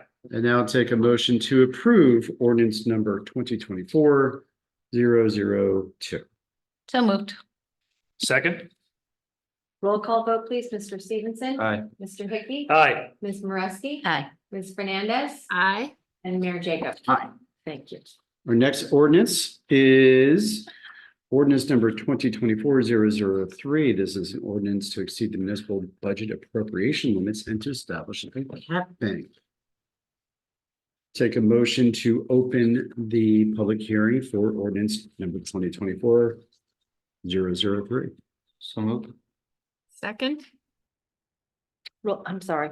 All in favor? Aye. Thank you. Okay, Robin, take us through. Sure, Mayor, this is a ordinance that we pass every year. In summary, the COLA ordinance allows local governments to adjust their budget calculations to account for changes in the cost of living, as well as ensuring that our budgetary limits remain relevant over time. It does provide some flexibility, but allows us to stay within the statutory requirements. Okay, so specifically, what's prompting us from enacting it this year? We do it every year. We did have to use our budget cap this year as we did last year. Our capped bank, you're allowed to bank for up to 2 years. Any overages that you have not used. So this year we do need to use a portion of our budget capped bank in order to be able to keep the budget reasonable and tax rate reasonable for residents. Okay. Further questions or comments for Ms. Ray from the Township Committee? Seeing none, open it up for public comment on ordinance number 2024-003. Are we withdrawing from the cap bank or adding? We're withdrawing. And also and taking some and applying it And putting it- for, so That's it's a right. little bit, yes, it's both, yes to We're both. taking and replenishing at the same time. Any further comments? Seeing none, take motion to close the public hearing for ordinance 2024-003. So moved. Second, And, oh, all in sorry. favor? Aye. Aye. Slow. And I'll take a motion to approve ordinance 2024-003. So moved. Second. Roll call vote, please. Mr. Stevenson. Aye. Mr. Hickey. Aye. Ms. Nadrowski. Aye. Ms. Fernandez. Aye. And Mayor Jacobs. Aye. Thank you. Thank you. 2 ordinances introduced, 2 ordinances approved. We have 1, 2, 3, 4, 5, 6 items on the consent agenda. Any member of the Township Committee want to pull any of those resolutions off for individual consideration? No, Mayor, I just had a question on 2024-062. If Robin can just give us a little bit more of an explanation of what that is all about. Sure. So a place-to-place transfer is also known as an expansion of premises. We've actually done this before with the Pluckerman Inn when they decided to move their establishment outside, more permanent for outside dining. This is for the Old Colonial Liquors, which is now Pluckerman Liquors Corp. There was a ancillary building that it's still part of their structure. They are going to be, the tenant is no longer there. It was a nail place and then it was a dog grooming. And so they're moving their big freezers and big coolers into that room to provide more space for the actual main retail area. So they're actually moving alcohol into that area for storage. They need to get permission from the governing body that issues the license, and then a full packet goes on with the resolution to the ABC for final approval. So it's been received by the ABC. The last part is the resolution. And they need to notice it in the newspaper, have, they have to, for 2 different, periods, they need to notice in the newspaper. So the timing just aligned for today for your approval. Great, thank you. You're welcome. That was pretty much individual consideration. Just curious when I saw. But we'll plate still to plate. we'll still keep it with the rest of the consent agenda. If there's no questions or comments, take a motion to approve the items on the consent agenda. So Second. Roll call vote, please. Mr. Stevenson. Aye. Mr. Hickey. Aye. Ms. Nadrowski. Aye. Ms. Fernandez. Aye. And Mayor Jacobs. Aye. Thank you. And I will note, after approving the resolution, that resolution 2024-068 appoints Stephen First. So Stephen First is moving from the alternate seat to a class 5 position on the, class 4 position on the land use board. But we're also appointing Brian Wilds to the land use board. Brian Wilds is a lifelong Bedminster resident. Grew up in the hills and now lives on Old Stone House. And he's been a volunteer with Far Hills Bedminster Fire Department for years. And in his day job is deputy chief of the Montclair Fire Department.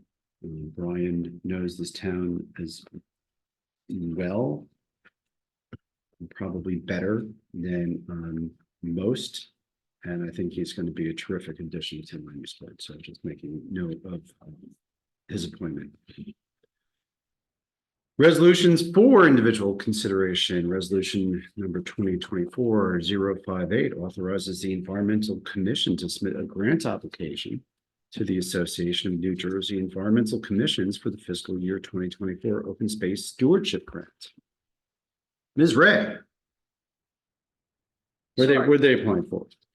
I'm sorry, they're applying actually for to install a part of a solar pond aeration system, which is to improve the oxygen at the Bedminster Pond. It's one of 4 aeration systems that they're applying for. It's money towards that project. It's certainly not going to cover the whole thing, Right. but it's a step in the right direction, and there's availability with ANJAC. So the stormwater management ordinance did not necessarily affect the pond. This resolution These May. guys are taking care of it all on their own. All right. Questions or comments regarding resolution 2024-058? Seeing none, take a motion to approve. So moved. Second. Roll call vote, please. Mr. Stevenson. Aye. Mr. Hickey. Aye. Ms. Moreski. Aye. Ms. Fernandez. Aye. Mayor Jacobs. Aye. Thank you. Next is resolution 2024-059. This authorizes the support of Senate Bill number 725 concerning unlawful occupancy of dwellings and supplementing Title II-C in the state of New Jersey statutes in the state of New Jersey. This is, this request came to us from Senator Steinhardt, who's seeking support for a bill that's been introduced to the Senate, New Jersey State Senate, regarding squatting and the current lack of statutory support for criminal prosecutions of squatting. As I mentioned in one of our previous meetings, you know, squatting is not something that is you just hear on the news, and it's affecting some faraway place. We've had incidences of squatting in Bedminster in all types of neighborhoods. I'll put this to Chief Bernardo and John Bellardo before we, when this request first came in, and they both gave their own impressions of how the state legislation right now is lacking. And oftentimes the local police find their hands tied because they don't have appropriate criminal mechanisms to enforce. And I don't want to speak for Chief Bernardo and for John Bellardo, but they both expressed their support for this legislation. Right. Tom, I'm not sure if you had a chance to discuss this with the chief, or without going into details, your recollection of some of the squatting incidents in Bedminster. If you care to do so, you certainly have the microphone. Mayor, I did speak with the chief about it, and the one, I think, incident you're speaking of, we really can't discuss. But yes, we have had some squatting in town. It's been thankfully few and far between. Okay. Any further questions or comments regarding this resolution? Seeing none, I will take a motion to approve. So moved. Second. Roll call vote, please. Mr. Stevenson. Aye. Mr. Hickey. Aye. Ms. Moreski. Aye. Ms. Fernandez. Aye. And Mayor Jacobs. Aye. Thank you. Next, resolution 2024-060. This resolution authorizes the Far Hills Bedminster First Aid Squad as a participating member of the Suburban Municipal Joint Insurance Fund and Municipal Excess Liability Joint Insurance Fund. So as the Township Committee will remember during our budget meetings, we did hear from Far Hills Bedminster First Aid Squad, and they requested participation in both the JIF and the excess, the MEL JIF as well. For several years, as far as I can remember, the squad has been paying for their own insurance and not going through the municipal insurance program. Going through the municipal insurance program is certainly cheaper, provides equivalent, if not better, insurance for the squad. And as we'll get into in the budget session, Bedminster has agreed to pick up the expense for the squad for the cost of adding them to our insurance policy. Robin, anything else to add on onto that resolution? Other than the resolution is required by the JIF that shows the governing body support, and it would be a half year's worth of payment as opposed to a full year. Any further questions or comments? Seeing none, take a motion to approve resolution 2024-060. So moved. Second. Roll call vote, please. Mr. Stevenson? Aye. Mr. Hickey? Aye. Ms. Moreski? Aye. Ms. Fernandez? Aye. And Mayor Jacobs? Aye. Thank you. Resolution 2024-061. This resolution reappoints Robin Ray as municipal clerk and recognizes her tenured status. Ms. Ray, Boy, does time fly. Yeah. wasn't it just a few months ago we appointed you to this position on a temporary Like it. basis? So, yeah, I followed Judy Sullivan. She retired May of 2021. I was appointed acting clerk until the time I passed my exam, which I did in June of 2021. And here we are. And so after 3 years, the term is only 3 years. I need to be reappointed, but that also then designates that my time as tenure. So hard to believe. Wow. Any further questions or comments? What did you get on your exam, Robin? 103? I did very well. You're like one of those people that killed the curve, and She did, she did. I have a comment just briefly. I think that, picking up something from someone else who's had such institutional knowledge and carrying the ball forward and trying to, change roles. I mean, Robin, you came up from the ground level and rose to a point of administrator, and to be able to juggle the relationships that you have with folks. The way you've tackled the job, I could not be more impressed with how you've operated and how you conducted yourself and how you poured everything you have into your role. I know we're talking about clerk here, but in general, we're better for having you here. So, I'll pat all of us on the back for putting you there. All kidding aside, you've taken the ball and you've run with it. So, incredible job. Thank you. I really, really appreciate that. And I really appreciate all your support over the years. Thank you. Further questions or comments? Seeing none, take a motion to approve. So, Second. Roll call vote, please. Mr. Stevenson? no, I'm just. Come on now. Aye. Nice. I wait. You get 2 votes now. Abstain, Mr. Hickey. Just tough vote. Enthusiastically, aye. Thank you. Ms. Moreski, Absolutely. Ms. Fernandez, Aye. and Mayor Jacob. Aye. Thank you. Thank you. Congratulations, Bye-bye. Robin. Thank you. Nail biter.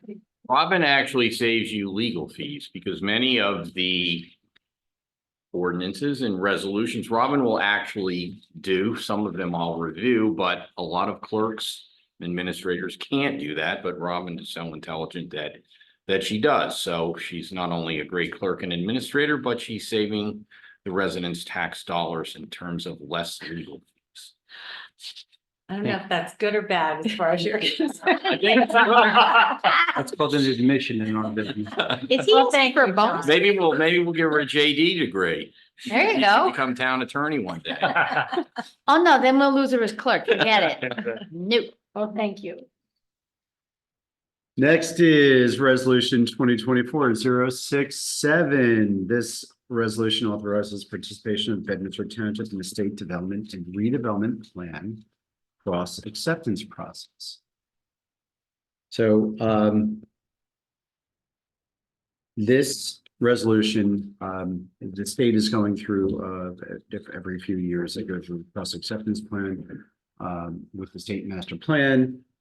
We've already been endorsed through the state planning commission, or state plan has been our master plan has been endorsed by the state planning commission. You've all heard me talk about this process before. What this resolution does, it says that we will be working with Somerset County in promoting the cross acceptance plan with the state process.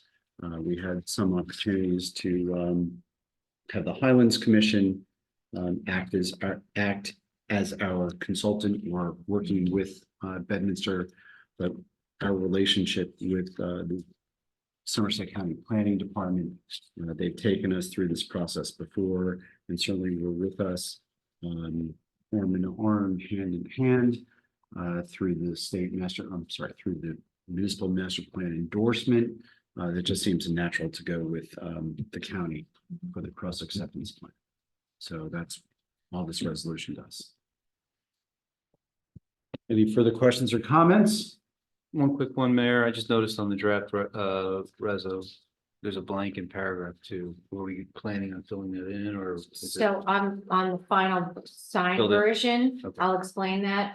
So there was a date that was supposed to be submitted as to when the county's plan was due back to the state, and the state hasn't come out with their draft plan yet. So I spoke to Walter Lane today and we opted to take the date out and just leave it as a period, and when it's ready, it's ready. Okay, perfect. Good question, Doug. Thank you. Yeah. Better answer, Ron. Jeez. I repeat my prior comment. Yeah. Take a motion to approve Reso 2024-067. So Second, I missed the second. I'm so sorry, Doug. me. Okay, second. Committee was, okay, thank you. I'm sorry, roll call vote, Mr. Stevenson. Aye. Mr. Hickey. Aye. Ms. Moreski. Aye. Ms. Fernandez. Aye. And Mayor Jacobs. Aye. Thank you. And take a motion to approve the bill list pending review of individual invoices. So moved. Second. Roll call vote again, please. Mr. Stevenson. Aye. Mr. Hickey. Aye. Ms. Moreski. Aye. Ms. Fernandez. Aye. And Mayor Jacobs. Aye. Thank you. Any items that township committee members want to put up for new business discussion?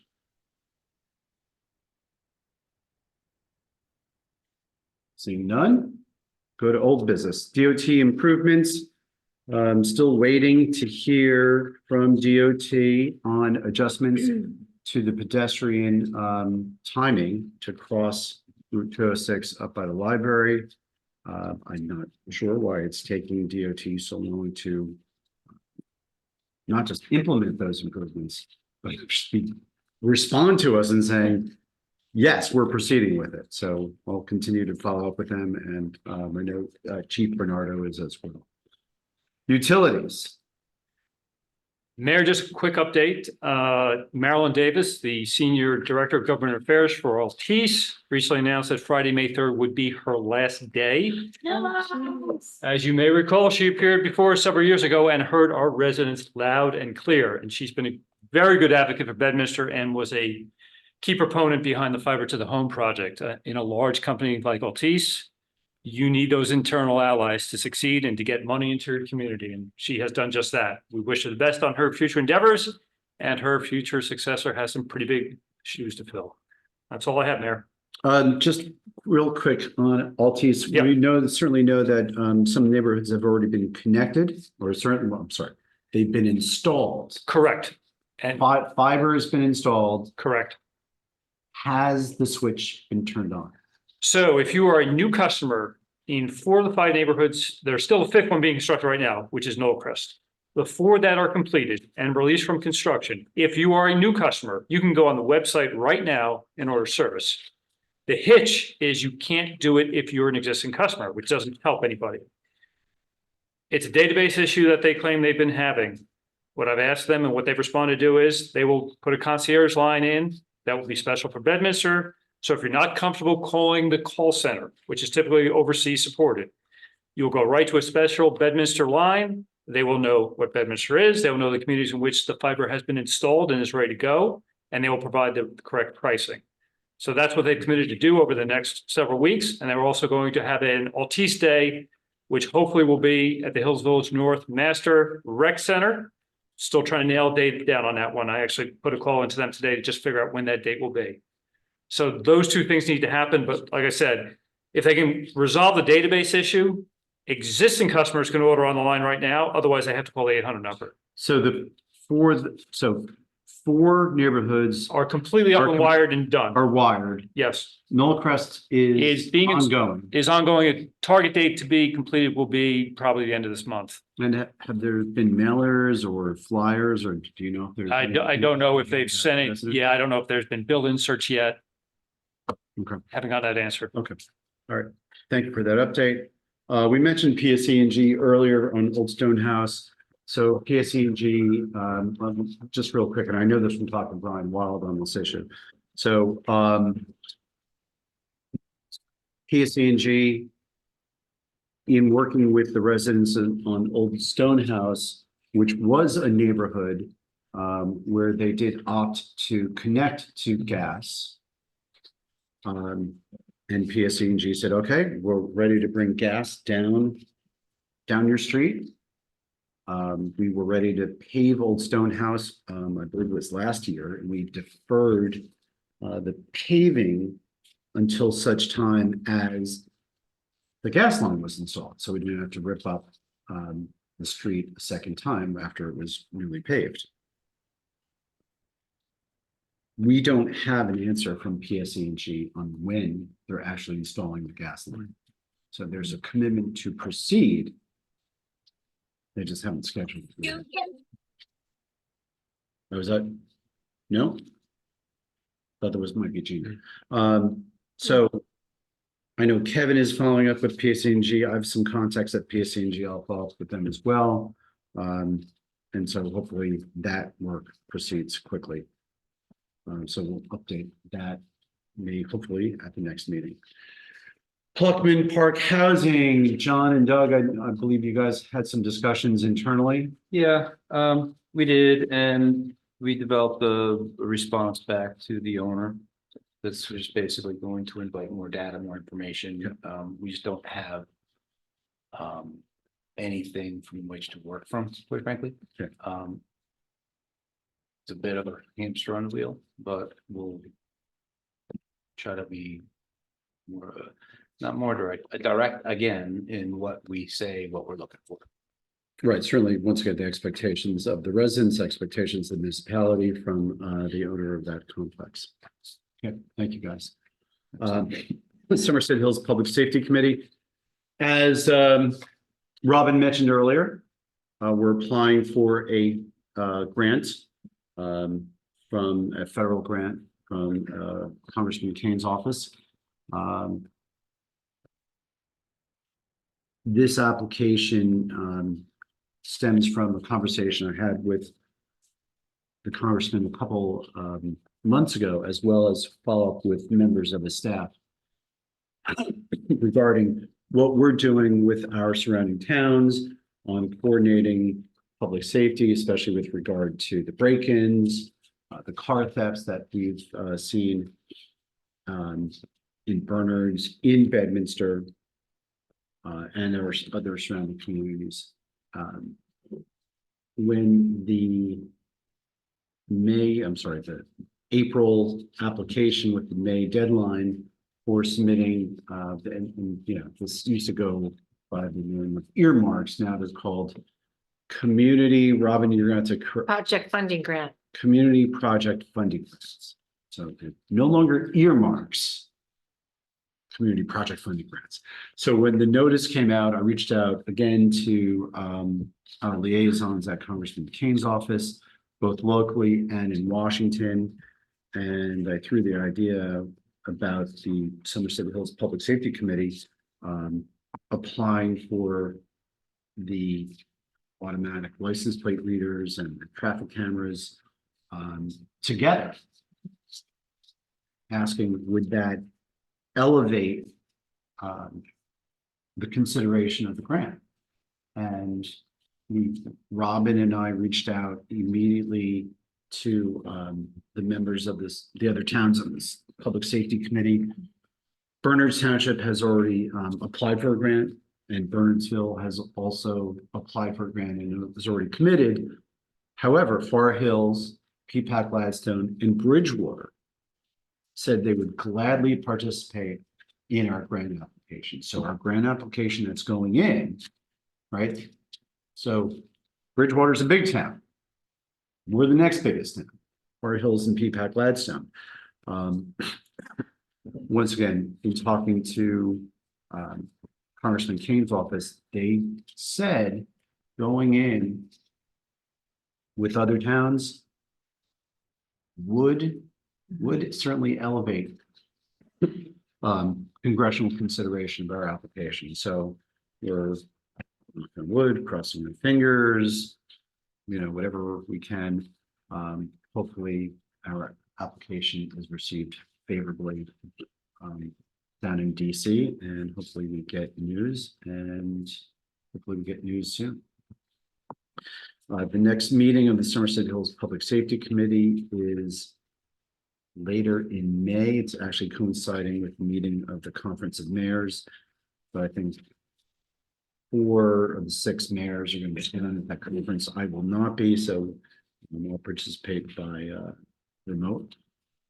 And something that was interesting, I'm not sure if we've discussed this at a previous meeting, is I was driving to work one day and I hear a reference by the special agent in charge of the FBI Newark office. And he was talking about the cars that are being stolen and break-ins to get to the cars from all New Jersey municipalities, BMWs, the Range Rovers, whatever they are, right? I mean, that's really some of the targets. These cars go to gangs and enlist kids from the cities, steal the vehicles. Vehicles get delivered to the port in Newark. And from there, they go on to ships heading out to West Africa. What this special agent was saying, and I didn't know this, is that the illegal cars that are being, or the stolen cars that are being delivered to West Africa, that trade is being controlled by ISIS and is actually funding some of the terrorism in Africa. So the FBI is now trying to put together some sort of task force focused at the port itself to see if the FBI and the state police and maybe customs can do a better job of gating the trafficking of those stolen vehicles. So it's just interesting to see, you know, how our concern about public safety, the break-ins that, you know, we see on, you know, whether it's Facebook or Rave or whatever. Yeah. Yeah, I mean, you know, John, you sent me one just last week. Right in my town with 2 individuals, 4 a.m. in the morning, just one actually went to cover up the camera. Yep. Looking not too far from my house, so it's always frightening thing. Looking to steal cars, break into a house. Yeah, right. Breaking into a house to get to the key fob to take the car. So whatever we can do from our end, whether it's license plate readers, and certainly enhanced policing. Just a reminder that, you know, we're at 18. So we've increased our police staff, the police department with 2 additional officers. And I believe at our next meeting, we'll be swearing in the new officer. The next meeting, the resolution will be on. Oh, the resolution will be on? Right. And then he'll be, we'll swear him in June. Subsequent meeting. Okay, got it. Yeah, he's starting May 28th. Okay, great, fantastic. So then we'll be full complement of Bedminster PD. So that's what I have from the Public Safety Committee. We do not have an executive committee. Oh, I have one piece. You have one of piece? business I forgot to mention during my administrative Okay. report. So on Saturday, May 11th is Little Pickle's 20th anniversary. And yours truly, the mayor, will be there and kicking off the celebration. There's buy one breakfast sandwich, get one free. And You going to the highlight Bomber? of the day is meet the mayor and giveaways all day. Huge. Be there. Bomber's a big one. What time is the 9 May? o'clock. Mayor, you gonna be there? I've been told to be there at 9 o'clock. All May right, 11th. Go there at 8:30 if you want the Bomber. Takes you a half hour to get that done. that thing's enormous. We'll be All right, so- posting this on Rave. And congratulations to Little Pickles, 20 years. Seen some Bedminster PD hanging out there, getting their bagels and their coffee. So certainly something that Township proud to have these guys here. And Colin, you guys are big supporters of Little Pickles. Yes, we've given them a considerable amount of money over the years. That could just be one time going there. Yeah. Yeah. Thank you, Robin. We'll go through committee comments and then we'll adjourn for the evening. Committeeman Stevenson. Yeah, no, my only comment really is with the Southfield folks, it was good to see them coming out. They obviously want to see something done over there. We were remiss not to remind them that we have the 18 police officers and that's why we can get them, some folks down there and have a bit more presence. So hopefully the comments that we're seeing back from Mr. Brown and some of the other folks that have noticed it, that's one of the weapons, if you will, that we can deploy to try to, raise awareness. So I think that was good. And I want to thank Lieutenant Polito for fielding those questions. I know that can get hot and hard when residents want to sort of get into your lane and tell you what your business is and how to police. So I thought you handled it very well tonight. And look, I mean, this is where these folks live. It means everything to them. So we have to be empathetic and you have to listen to what they have to say, but the data is the data. So all around, I thought you did a really nice job and thanks for everybody for getting the data out there. Committeeman Hickey. Thank you, Mayor. Just a quick PSA, which kind of dovetails with my liaison role to the IT committee. There's another scam going around now. The latest one is you get a text that appears to come from New Jersey Easy Pass. It says you have an account balance, you owe $4. If you look closely, the website they include in the text is not associated with New Jersey Easy Pass. I got mine yesterday. My wife got hers today. The scammers are just coming up with new ways to, con people out of money. And we all have to remain vigilant. So just a good rule of thumb, always be skeptical of anything you get unsolicited. And if there's a link in there, regardless if it's in an email, phone call, a text message, don't click on it. Go right to the Delete. website of the entity that you have a question on, as opposed to ever clicking on anything in those links. So it's just amazing. They're obviously now they take everybody with a 908 area code and just send out a mass text. And guess what? Some people will click on that link now. Absolutely. It's crazy. So just FYI. Thank you for that. Thank you. Committeewoman Mareski. Thank you. Just to dovetail into what Doug was saying about the residents that came this afternoon or this evening, I'm going to be proud to lead a group to see what kind of things we can come up with Paul, Kevin, Lieutenant Polito, and I'm sure there'll be something that we can do. I don't know if it'll be as big as create a cul-de-sac or put in sidewalks, but I'm sure there'll be something we can come up with, and I think with those people in the room, we'll find something. Great. Committeewoman Hernandez. Thank you, Mayor. I just wanted to say congratulations to Robin on her tenure, very much deserved, and that's all. I hope everybody has a great night. Thank you, Gina. And same with me. Congratulations to Robin on reaching tenure. And that's all I have at 8:58. I'll take a motion to adjourn. So moved.